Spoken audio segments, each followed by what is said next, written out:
Hi everyone, my name is Stacey. Welcome to my YouTube channel. I'm really glad you're here. Today's topic is all about something a lot of females struggle with from time to time, and it is comparison. I hope this helps you in some way, and I hope you are blessed. Let's get into it. So by now you guys have seen that today's video is entitled Comparison, the Great Thief. And comparison has taken too much from us already, because I'm sure somewhere along in your life you have found yourself comparing yourself to someone else in some way, shape, or form. But I encourage you today, we're just gonna stop. So I have a few points that we're just gonna walk through, and it's gonna be great. Okay, so bear with me. So the first thing, the reason we should just not compare ourselves, or when we find ourselves comparing ourselves to one another, we just shut it down, would be you miss out on the beauty of what is in front of you, which can make you miserable. And simply because when you are comparing, you are just focused on what you don't have, where you are not. But if you live in the moment, in this present moment, you just be like, you know what? I have this and I have that. You see the beauty in the little things, you know. You can always use, as an example, I can say, wow, I'm still in grad school. I'm still a student, whereas a lot of my friends are engineers and they are making bank, you know. But it's so much beauty in where I am now, because right now I'm able to touch lives that I never would have met if I had gone immediately into the job field. I'm able to learn much more about myself. I'm able to take more time to myself to really grow before I actually am thrown out there into the real world. So you just have to appreciate where you are in this moment and appreciate the beauty of what you have. And James 1 verse 17 reminds us that every good and perfect gift is from above. So instead of looking around and focusing on what you don't have, just realize that every good gift that you have is a good gift from God. The second point is comparison leads to resentment. Instead of celebrating your friends, you will end up making them your allies or your rivals. Your rivals. And I don't think that it should be that way, because friendship is so beautiful. The reasons we have friends is because we can do life together. We can celebrate one another. We can be there for one another. So when your friend is out there and thriving, instead of being like, wow, I don't have that, you'd be like, you know what? She has that. Therefore, I have that, because I get to celebrate that with her or him. And the same goes, because when your time comes, they'll be there to celebrate that with you. Also, when you are celebrating that with them and doing that with them, and they go before you, you can learn from them. You can ask questions. You can be in that moment. Just be like, okay, if I do want to do this, what mistakes have you learned, or how would you have done it differently? And that's why we're here. We're here because we don't have to do this whole thing by ourselves. We are here to support one another. But if you're comparing, now that's your competition. And every time you want to do something, you can't even ask her questions, because you're like, oh, I got to do this by myself. Oh, I got to show up. Oh, I got to do this. Why is that a friendship? Why do I want to be friends with this person? That is heartache. That is pain. That is suffering. It doesn't make any sense. So Psalms 84 verse 11 states, the Lord will give grace and glory. No good thing will he withhold. No good thing will he withhold. So if your friend has something good, God also has given you something good, or something good is coming your way. No good thing will he withhold. And what is so wonderful, what is a great fact that we know is God already, he has already written our story. He already knows the end. So we just have to live in our moment and enjoy our what? Season. I love to say that. I think if you know me, I always talk about seasons, and I love seasons so much. But it's important to just be reminded that you need to be appreciative of the seasons you are in. Your friends are not your rivals. Your friends are not your competition. You surround yourselves with like-minded, strong, great women or men, or whatever, have a friend group. Let's just say friend groups, because they make you better. So many books and so many TED Talks and so many just people talk about how you become who you are around. I think that even is written in the Bible. But it just goes to show, when you surround yourself with those people and they are doing great things, that is even greater for you, because why? You will strive to be better. It is hard to sit around and be mediocre if your friends are doing great things. And if you can celebrate that, cherish that, and grow to appreciate that, trust me, you will, instead of festering it and making it make you miserable, you will just want to become better in yourself. So that is wonderful. So celebrate your friends and don't compare yourselves to them. 3, simply, you may not be ready. And that goes back to my talk about seasons. A lot of times we look at what other people have, and instead of celebrating with them, we're just so like bothered that we are not there. Honey, you are not ready.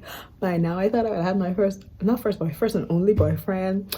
I would have been getting engaged in 2 years and doing all these wonderful things. So many of my friends are getting engaged, and I am genuinely happy for them, because I know I am not ready for that. And it's so good, because I always tell them, like, I am living through you. Like, I am so happy for you, because you just get to see what is to come, or you just get to be genuinely happy for that person as you are content in your current season. The thing is, some of us need a little bit more growing. Some of us need a little bit more stretching. Some of us are simply not ready to be in a certain time yet, and that is okay. Celebrate your friends. Don't compare yourselves. Just be content in who you are and where you are. You don't have to rush it. You don't have to let it overwhelm you, because when you rush it, first of all, 2 things will happen. So you rush it, and now you're overwhelmed and you can't take it. So you're killing yourself to keep up. So you're miserable, you look old. People trying to figure out, is the person sick?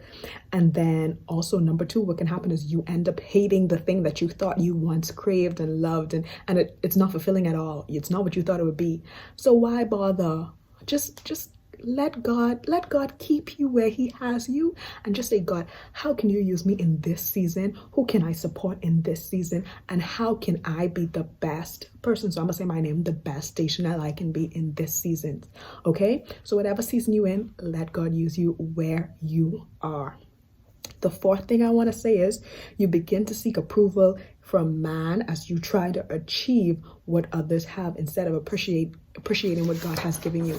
I think there is nothing worse than trying to get applause from men, because men's opinion changes so much. And I'm just like, and when I say men, I don't mean like guys, I mean men, like as a human being. So hopefully we got that. But it's just that you, honey, when you compare yourself to others, you'll find yourself like, oh, I just gotta show the world. Oh, I just have to post this on the gram. Oh, I just have to post on social media.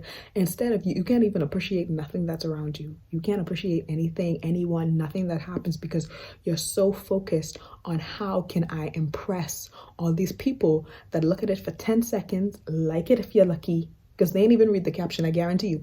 Like it if you're lucky, and then they move on with their lives and forget about it. So don't try to seek them, because you will be in a constant battle with them, with yourself, with the times that are changing, and you will never seek that validation. That will never hit home the way you want it to hit home. So just give that up. So like I was saying, honestly, comparison, it is a trap that is so easy to fall fault to, and you wouldn't even notice that you're doing it. But when you do notice that you're doing it, everything can be found in the Word of God. And Galatians 1 verse 10 tells us, it says, for am I now seeking the approval of man or of God? Or am I trying to please man? If I am still trying to please man, I would not be a servant of Christ. Because like I said before, it is impossible. It is impossible to please God, like to just be living for God if you're trying to please man, because you'll never be cool enough doing both. There will always be someone just like not happy with what you're doing. Someone that you can't hold the candle to, no matter how much weight you lose, no matter how much money you make, no matter what your body look like. There's always going to be someone that you just cannot make happy. And the thing is, you just have to be content with who you are, and you just have to be working every day to put a smile on God's face and to live happily with yourself. And I believe as long as you are trying to put a smile on God's face and live in the purpose that he has placed on your heart, you will be happy and content with who you are. And if you do find yourself comparing to others, it is the easy fix: gratitude. A quote says, gratitude is the direct way out of comparison. And I think that is so powerful, because if you are so busy, if you consume yourself, if you take all the time, extra time that you have on your hands to just say, what am I grateful for today? How can I just appreciate what I have? I'm grateful that my power is on. Somebody doesn't have power. I'm grateful that I have food in my fridge. Someone doesn't have food. I'm grateful that I have this MacBook that is small, but guess what? A lot of people are out there don't have computers, let alone MacBooks. I'm grateful that I am able to go to the store and buy a disinfectant spray. Whatever it is that you have, if you just focus on how can I be grateful in this moment, you won't be you'll be too busy being grateful to just have the time to compare what you don't have. Because guess what? We each have our own story to tell. If you are so busy on your own journey to live out your purpose, you won't have time to just be like, oh, what do I not have? Or you can be like, I don't have that yet, but I know I will, because God is on my side, number 2, and he placed it on my heart, so I know he will grant me the desires of my heart as long as I delight myself in him.